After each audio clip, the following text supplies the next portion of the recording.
छोड़ दें तो कैसे तीसरी बार पीएम बनेंगे मोदी। नमस्कार, मैं हूं जितेंद्र सिंह चौहान और आप देख रहे हैं सागवाड़ा लाइव न्यूज।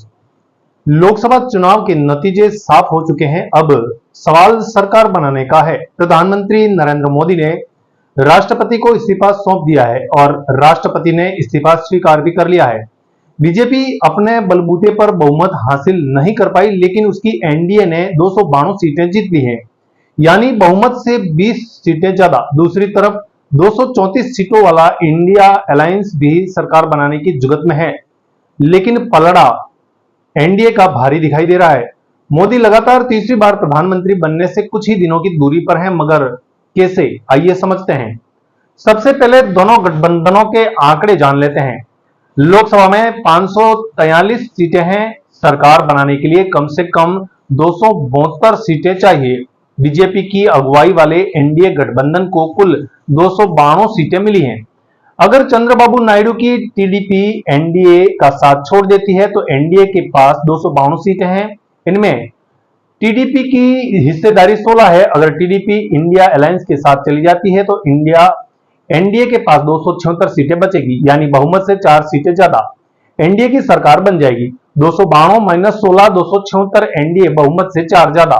अगर नीतीश की जनता दल यूनाइटेड एनडीए का साथ छोड़ती है तो एनडीए के पास कुल 292 सीटें हैं, जिसमें से जनता दल यूनाइटेड के पास 12 सीटें हैं। अगर जनता दल यूनाइटेड इंडिया गठबंधन के साथ चला जाता है तो एनडीए के पास 280 सीटें हैं रहेगी, यानी बहुमत से 8 सीटें और भी ज्यादा। एनडीए की सरकार बन जाएगी। 292 माइनस 12, 280। एनडीए बहुमत से 8 सीटें ज्यादा।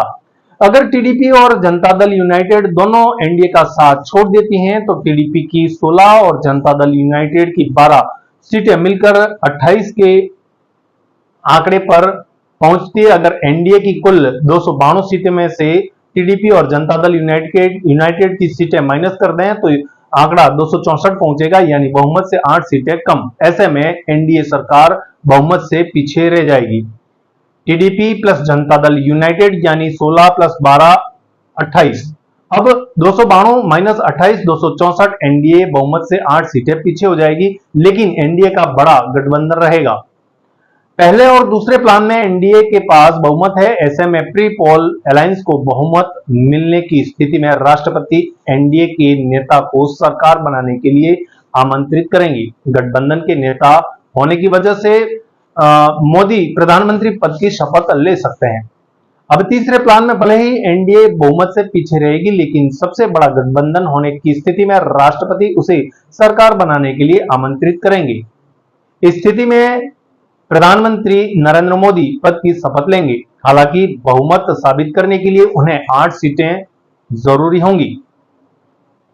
इस बार निर्दलीय और कई छोटे छोटे ऐसे दल हैं जो किसी गठबंधन में शामिल नहीं हैं, उन्हें कुल मिलाकर 18 सीटें मिली हुई हैं। मोदी इन दलों या प्रत्याशियों को साथ लाकर बहुमत का आंकड़ा जुटा सकते हैं। अब नजर डालते हैं, क्या इंडिया अलायंस की सरकार बन सकती है। आइए समझते हैं उसे भी। अगर जनता दल यूनाइटेड एनडीए को छोड़कर इंडिया अलायंस के साथ आ जाए तो जनता दल यूनाइटेड के पास कुल 12 सीटें हैं। अगर वो इंडिया अलायंस के साथ आती है तो इनका जो आंकड़ा है 246 पहुंच जाएगा। इसके बाद भी वो बहुमत के आंकड़े से 28 सीटें पीछे रह जाएंगी। 234 प्लस 12 246। इंडिया गठबंधन बहुमत से 28 सीटें कम। अगर टीडीपी और एनडीए छोड़कर इंडिया अलायंस के साथ आ जाए तो टीडीपी और 16 सीट पर जीत मिली है उनको। अगर वो इंडिया अलायंस के साथ जाती है तो उनका आंकड़ा 250 पहुंच जाएगा। इसके बाद भी इंडिया गठबंधन बहुमत के आंकड़े से 22 सीटें पीछे रह जाएगा। 234 प्लस 16 250। इंडिया गठबंधन बहुमत से 22 सीटें अभी भी कम। अगर जनता दल यूनाइटेड और टीडीपी दोनों मिलकर इंडिया अलायंस में आ जाएं तो टीडीपी और जनता दल यूनाइटेड को मिलाकर 28 सीटें हैं। ये दोनों इंडिया अलायंस के साथ मिलती हैं तो आंकड़ा 262 पहुंचेगा और इसके बाद भी इंडिया अलायंस को 10 सीटें बहुमत से पीछे रहना पड़ेगा। TDP plus Janata Dal United यानी 16 प्लस 12 28। अब 234 प्लस 28 262। इंडिया अलायंस बहुमत से 10 सीटें पीछे। अगर जनता दल यूनाइटेड और टीडीपी और लोक जनता पार्टी जो रामविलास पार्टी की इंडिया गठबंधन के साथ आ गई तो टीडीपी की 16, जनता दल यूनाइटेड की 12 और रामविलास पार्टी की 5 सीटें जो इंडिया अलायंस की सीटों में से शामिल करें तो इनका आंकड़ा पहुंचता है 267, यानी बहुमत से अभी भी 5 सीटें कम।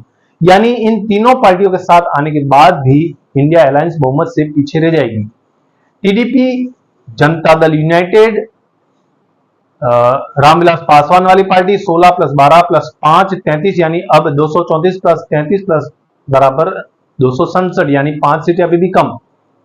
इलेक्शन के नंबर गेम से साफ है कि नरेंद्र मोदी तीसरी बार प्रधानमंत्री बनने जा रहे हैं। संवैधानिक तौर पर मोदी का पलड़ा भारी है। फिर भी अब देखने वाली बात यह है कि राष्ट्रपति संवैधानिक तौर पर किसे सरकार बनाने के लिए आमंत्रित करती है और कौन सरकार बनाने में कामयाब होगा, ये तो आने वाला वक्त ही बताएगा।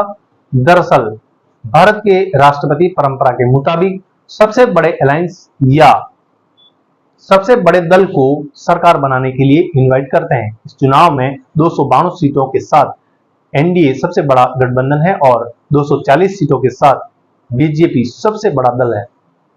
अगर एनडीए के कुछ साथी साथ छोड़ भी देते हैं और इंडिया अलायंस बहुमत का दावा करता है तो भी राष्ट्रपति अपने संवैधानिक शक्तियों का प्रयोग करते हुए बीजेपी को बड़ा दल होने के नाते सरकार बनाने के लिए आमंत्रित कर सकते हैं। एक्सपर्ट के मुताबिक एक बार सरकार बनाने के बाद मोदी को बहुमत जुटाने में खास दिक्कत नहीं होगी, यानी इस बार भी मोदी के प्रधानमंत्री बनने की प्रबल संभावना बताई जा रही है। सागवाड़ा लाइव न्यूज ब्यूरो से जितेंद्र सिंह चौहान की रिपोर्ट। धन्यवाद। सागवाड़ा लाइव न्यूज, जी हां, लेटेस्ट खबर पाने के लिए चैनल को सब्सक्राइब कीजिए, वीडियो को लाइक कीजिए और शेयर कीजिए। धन्यवाद।